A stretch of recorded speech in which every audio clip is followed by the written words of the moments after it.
Hi, I'm Sylvain. Like Jackie said, I'm a colorist for now 7 years for a French company called Saint Louis. I'm doing mostly short format, like commercial, music video. Usually I have like 1 or 2 days to do a project, so I'm changing a lot, like doing sometimes 5 different projects per week. So I had to develop like a toolbox to handle all those different projects. So at the beginning, like 6 years ago, I was working in téléciné classique, like starting from a very flat image. Sylvain's also going to touch on how we work with the colour spaces. So that's kind of like one of the first parts of his presentation. And if you hear us talk about like the telecine workflow or telecine classic, it was kind of one of our older methods of working in Baselight. But you probably know we're quite well known for our colour spaces. So people now work in a slightly different way, and this is one of the subjects that Sylvain is going to cover. And now I'm going to honestly be quiet, Sylvain. Yeah. So, thank you. So yeah, basically the Telesnic Classic was your starting point was very flat, and you were adding contrast and saturation. And 2 years ago, with the introduction of TrueLight color space, basically you had to learn how to develop an image, like doing color mapping and using the curve inside the DRT. It was like really challenging because when you're used like to color like in a way, it was really challenging to move to another way to do it, because I was obviously changing every day. I had a different project, so I didn't have the time to tweak on every new project. I need to be very focused and very effective. I mean, when you got one day, you can't really make mistake. The first step will be like my starting point will be to show you how I moved to classic telecine to color space. In the second time, how I use color space to create looks. And in the second part, in black and white, how I handle the new tools like texture equalizer and boost contrast, how it changed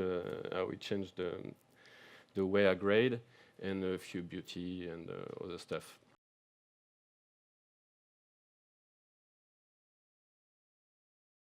I was working like this 5 years ago. Now my setup is like classic FilmLight T-Log from Stack. So basically, it developed the image.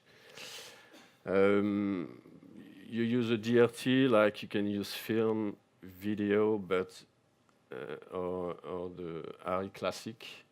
But you see, the image has already a lot of contrast, a lot of color, and it can be tricky to. You have to explain to the DP, to the director, why you're doing this, and even it's just technical. You have an impact of the artistic choice.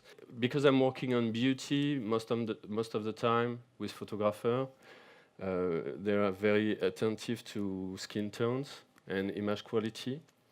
And the other thing is, when you're working on commercial, you have a lot of people to give the input. You have the DP, the realizator, the artistic director from the agency, the client.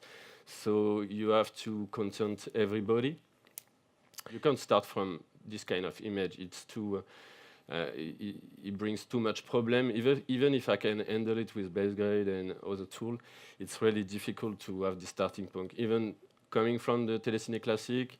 So over the years, I finally find that this DRT, the TrueLight video, was the best for me. I mean, it's working. Mostly, I'm working in Rec 709, no HDR for the moment. It's quite like neutral for the skin tones, and the amount of contrast is not big, so I can like bypass all my grade, and it's very handy to very easy to show a basic image, and that is my starting point. So I always set up now my grade in TrueLight Video. In another end, DRT like ACs, TrueLight Film, I mean all those DRT, even those you can create, can be really helpful to create a look or define an image, but I need control of it. So basically, I'm making a layer at the end. So do my transform on this layer. So basically, I can, even if my scene is set up in Rec 709 with the in T-Log with the TrueLight Video, I can apply another transformation with another DRT and basically mix it and it just gives me a good starting point and a door to be inside a big color space and outside this big color space. So all my grade begin like this. So I can even at this point talk with the director, the DP, the client, which starting point if you want to start from the video and something more film like the TrueLight film, or even the ACs could have an impact on it. So this is my starting point, but honestly I have control. So even if I'm changing something like do my primaries, I can still changing the DRT to see if it's better in ACs or better in film. You see, so you just get control of it. So it was a music video shot in natural light, and with the director Lisa, we decided to have something like two different worlds in this one. It was obviously the beginning of the day, so we went into this magenta look. And since we defined this color space and the second stack, like to go outside this color space, I'm going into those two tools like base grade and color temperature to set up the basic contrast and the white point, which I can do it directly on the debuyer, but obviously when you're mixing a lot of different camera and it's really easy to match your shot with this tool. So basically the base grade is quite useful because you're behind a curve, and so video grade, even film grade doesn't react like chirurgically. It's really the base grade is really better. I mean, it just react much better. So basically I'm doing a combination between the flare, which is lifting the black, and the exposure. That's always my starting point. So basically I can, you see, like a Luma waveform, it would be better. Waveform, much better. Is set up in, okay. Yes, so basically base grade is really helpful. Like I was in Telecine Classic, I always start my grade with the video grade, like changing the gamma, lifting the black to have the detail, to define the detail in the black. It was not that easy in TrueLight color space scene reference. So I really find that going that way was really a good starting point. And after this, in the second end, I'm just handling the contrast and the saturation. It just gives me a lot of control on the DRT. Even if I was like decrease the contrast and remove a bit of the saturation. I made a test a few times. I can really refine the raw file from the beginning, even if the DRT is very complex. So that's really give me control on it. So that's the second step. The second step. So basically, it's just primary, and after I can begin to use like other tool like film grade to even to grade in a more instinctive way, like pushing the contrast. Okay, even retouch the saturation, changing the white point. I forgot to talk about the color temp, which is really helpful. I mean, you can, with this tool, like doing what you're doing on the debayer, like finding your white point. Vector scope, so you see, so color temp give me control, a very easy control to the temperature. So at any moment, I can change the temperature. You see how it's very solid? I mean, I'm changing the temperature even with some primary in it and a color space transformation. It's still working like naturally. And you have the shift between green and yellow. So it really helps to match different camera, but even create your own look. The final grade was looking much more like this.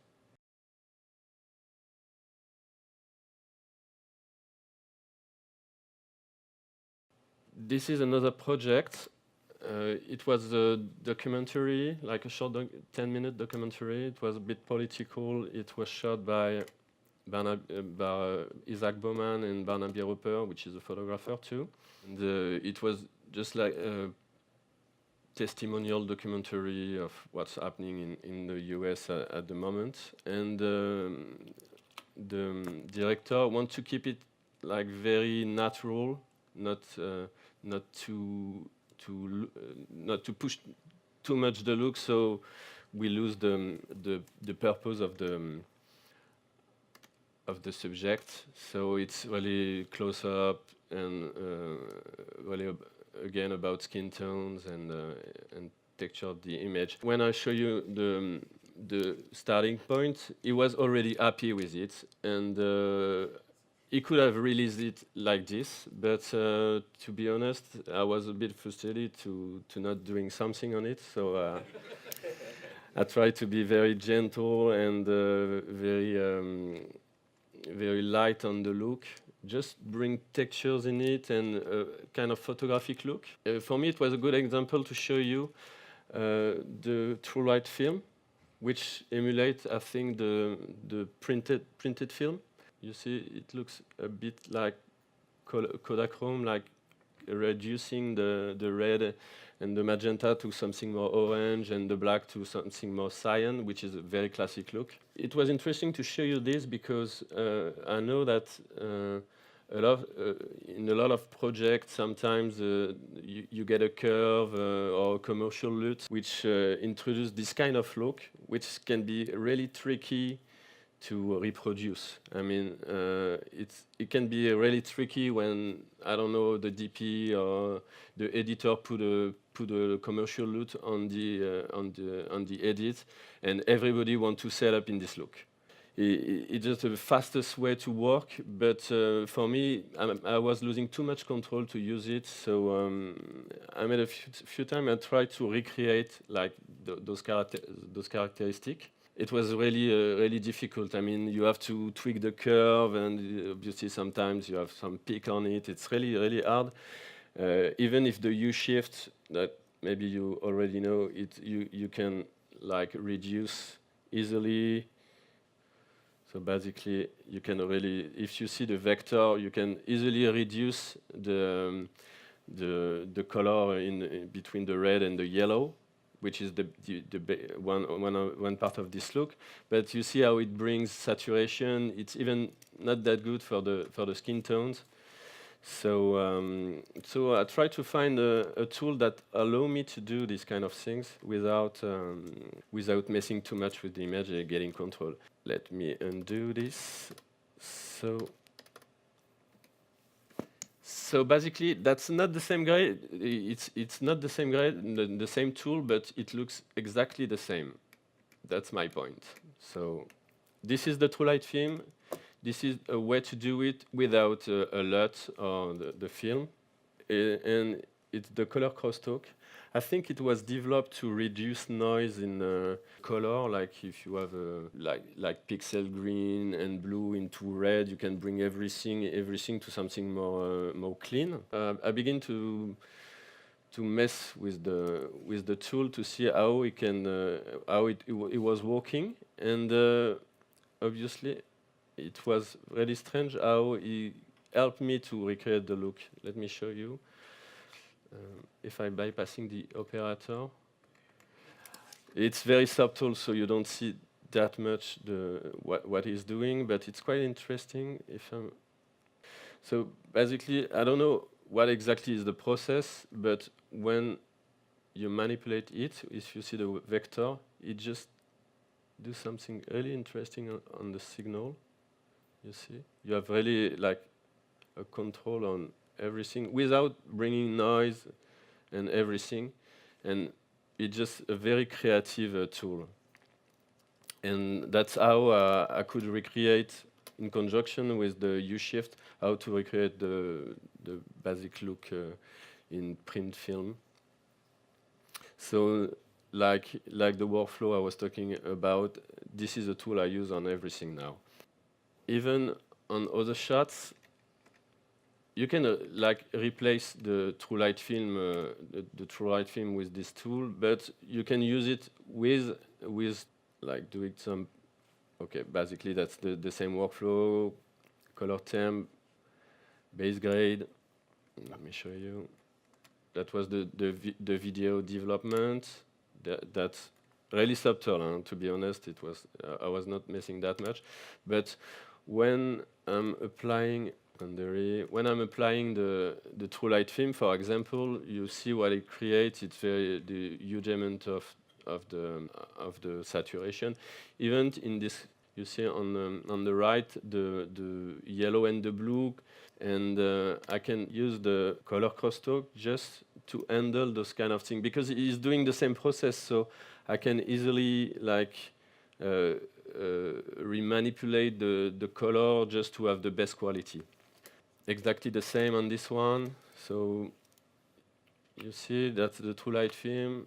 That is the color crosstalk. So basically, give you control. And the thing is, with this method, in conjunction with the true light color space, everything became very like a preset you can apply on all your film. It's very solid. I mean, with the color temp, you can match your shot easily. Sometimes you need like 11, 20, 30, 300 stack to create your look, and it can be really hard to matching all the shots with this method. This method is very simple and to apply on the whole film.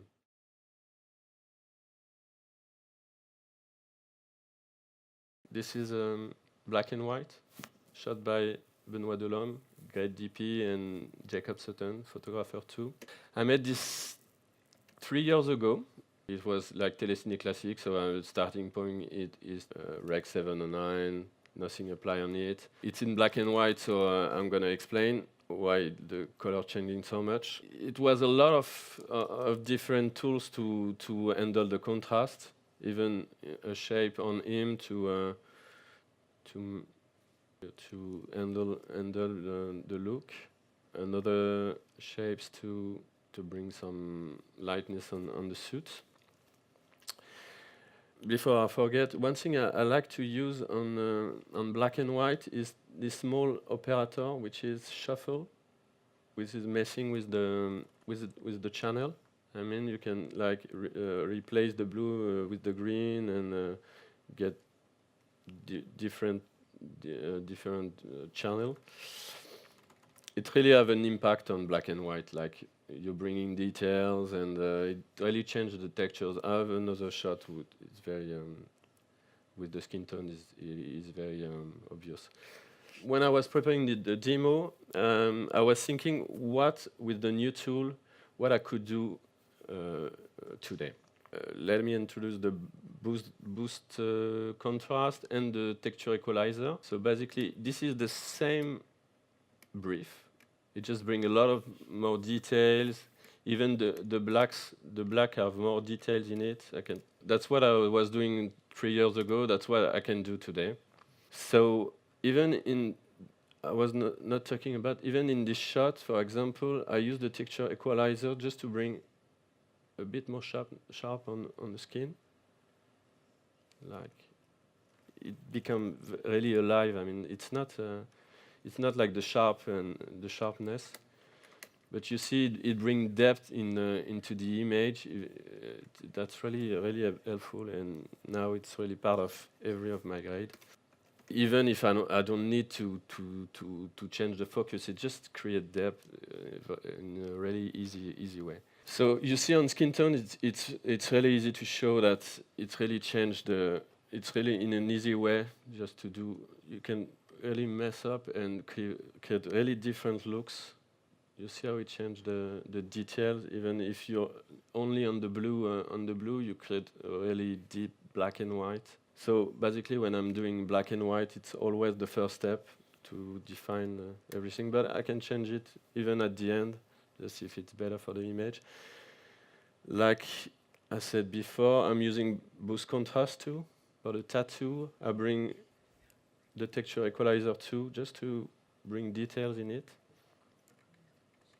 You see, it's very subtle, but it's very natural. I mean, that's really helpful. I mean, even if I've pushed a bit the light on it, the texture equalizer really helps. I mean, without it, it looks like flat.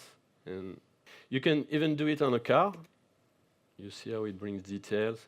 I know, like, car commercial can be really tricky because the car has to be perfect, color and the details, the reflection. So this is a commercial for L'Oréal too. It was shot by Elodie Tatin and for Barnaby Roper. So I use exactly the same way, the same tools I explained, but in a very different process. Like beauty commercial can be really tricky. You have to do a lot of correction to have a perfect image. The subject of this one was eyes brush, so the eyes was to be very sharp. And so, like I said before, TrueLight video is really the best starting point. I show you, I can easily change the DRT as a look, but I could even try this one, which the thing is, I'm using the color crosstalk in a different way, which gives me a lot of control on skin tones. For example, this shot,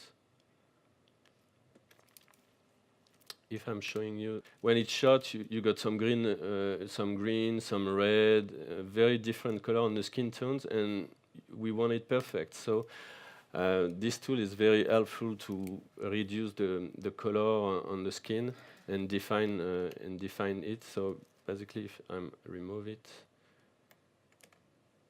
you see it's very subtle, but it brings this look. Even in the end, you have some red because some red, some yellow, some white in it. It just brings everything to a more reduced color and a more beauty way. It is the first step, and after I'm using like the texture equalizer too, just to bring sharpness. But you see how it's natural. I mean, really, even it brings details. It doesn't bring details in the skin. Even if I'm using it, like pushing the details, I have enough control to not mess up too much with the image.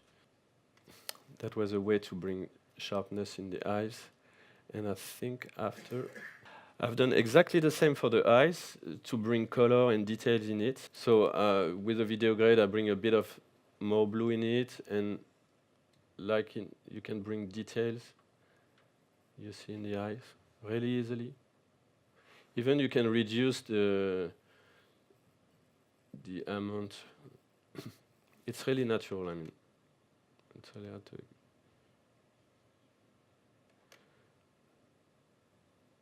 And in this one, I'm using it on the nose, just to show you.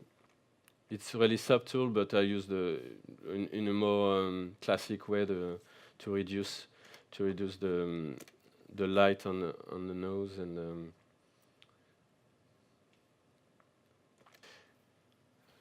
different project. It was a short film. So just to demonstrate that how the texture equalizer works on this too.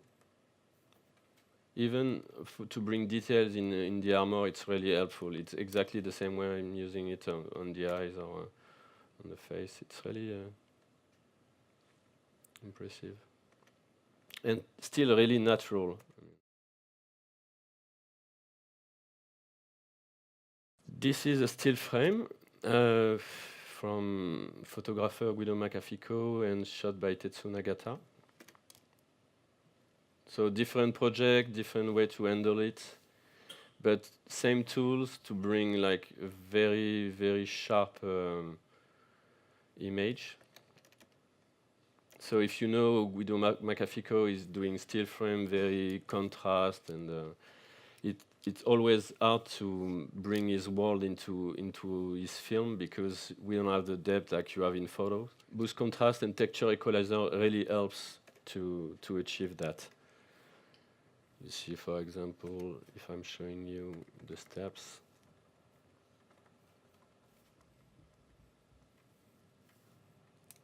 This is the boost contrast. So basically, even my overall contrast is controlled by the boost contrast in this commercial. I don't use that much the film grade to bring because I was thinking of using as much as possible those new tools to achieve this look. So most of the contrasts are bring by the boost contrast. After I use the boost color, which react in very naturally way. I mean, you can bring a lot of color without clamping the color space. What he says, it just boosts the color. I use a lot the compressed gamut too because it's really it can be really difficult to when you have a lot of color. When you develop with a lot of color, it can be difficult to handle the amount of saturation. And obviously, the director was. I mean, the photographer was very happy to see how we push the texture of the image. You really refine the world you had in photo. The last I want to show you is I had this music video with Chloe Bailly shot by Nico Paulson. It was shot nicely, very warm, and the look was already there. I mean, I think it was at the moment when Baselight was released the look operator, the new look operator. 3 weeks before, I will try to handle it with moving from the color space with a True Light video or any other DRT. But I tried this new operator and it was working pretty much like. It's another method to achieve look. I mean, and you have exactly the same control of showing you this, which is more simple. If I bypass it, you see that. To be honest, I'm not like taking the shots, bringing the operator like this. I'm never doing this because I think it doesn't really work like applying presets on. It's a good starting point to have a discussion because you don't have the time on music video on commercial that you have on a narrative. You have just only one day, so you have to spend like 1 or 2 hours to define the look. You have to test a lot of things just to see how your director or the DP react. So you need all those small tools to have a quick look and have a starting point. Sometimes it looks good, but it won't look good on every shot. So I prefer to apply it after a few tweaks, and sometimes it's just working so well. Like it's just, this is the Japanese film look. I think it desaturates the highlight, and he brings the film reproduction like the True Light film, and it was working so nicely. And the thing I was showing you on this is even in combination with the color contrast, you really have control on it. It keeps, I mean, your grade, even if I'm changing the white point drastically, you don't lose your grade. I mean, You have really a lot of control. It reacts very naturally, and you keep all the advantage of the DRT you use. Like if you are in HDR, you can do multiple delivery with this operator, which is not the case with when you're going outside the color space. You're losing those tools. Okay, well, Sylvain, thank you very much. Thank you. Thank you.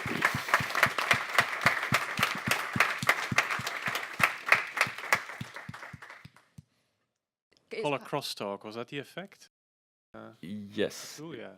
Really like the same like color matrix. I don't know if you know it, but it just behave in a different way. But it was obviously the same philosophy. You're mixing the channel between to another, but it just reacts so differently, and it really helps to emulate the print. I mean those commercial look. When you're doing the black and white stuff, at what point in your head, do you actually turn it black and white? If I'm understanding well, basically my setup, the setup for black and white is at the end, like desaturating everything. Like very, very end? Very, very end, yeah. So it was meant to use the shuffle, for example, so I can just using one of the channel for example, it's not really the issue with digital camera now, but the blue can be very grainy. So I was just at the beginning, it was just removing the blue, basically to remove the noise. So I got a very modern and very sharp black and white. But by using it, I thought it was really working well on the skin tones, like I show you. And you can really define a look, a black and white look, like an orthochromatic or stuff like that. And you can really be artistic with it. If you keep like at the end, you don't really need to remove it at the beginning if it. But you do all your texture stuff, yeah, even before the black and white. Yeah.